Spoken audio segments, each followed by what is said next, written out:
travaillons sur le parcours de soins de la personne en situation de handicap. Parcours de vie, parcours de soins en l'occurrence, puisque toutes les personnes de nos lieux de vie sont susceptibles à un moment donné d'avoir affaire avec le système de santé. Et donc nous souhaitions par là même aplanir un petit peu les difficultés qui peuvent exister lorsque les équipes d'intervention d'urgence ont à entrer dans nos établissements. Chacun est très compétent dans son domaine et assez ignorant des problématiques des autres. Et donc l'idée qu'on avait était vraiment de faire travailler les établissements entre eux, y compris des établissements qui sont assez éloignés les uns des autres, puisque d'un côté, on a une maison d'accueil spécialisée, donc vraiment le secteur handicap spécifique, et de l'autre, un service des urgences qui est plutôt sur du soin technique et une réponse immédiate à une problématique de santé. Le fait d'avoir deux établissements, c'est deux structures de soins complètement différentes.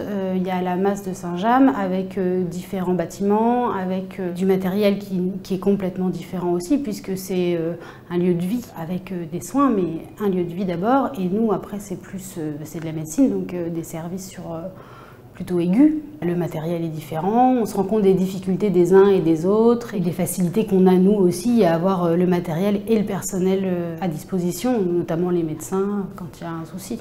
C'était important que les services d'urgence puissent appréhender le lieu et qu'on puisse nous aussi les accueillir et les accompagner au sein de la structure de la meilleure manière qu'il soit, parce que l'idée dans ces situations-là et dans ces formations, c'est vraiment de gagner en rapidité. Le fait d'analyser les autres, on se remet en cause soi-même et ça permet de progresser dans le travail en équipe. On oublie la caméra en 2 secondes.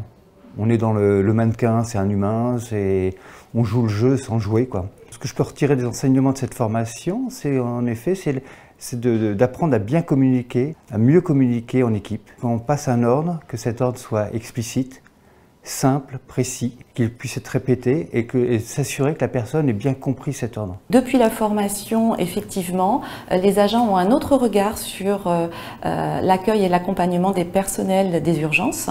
Il y a des liens qui se sont créés un petit peu plus importants entre les différents services. Les médecins connaissent mieux leurs interlocuteurs et se permettent de prendre des renseignements complémentaires.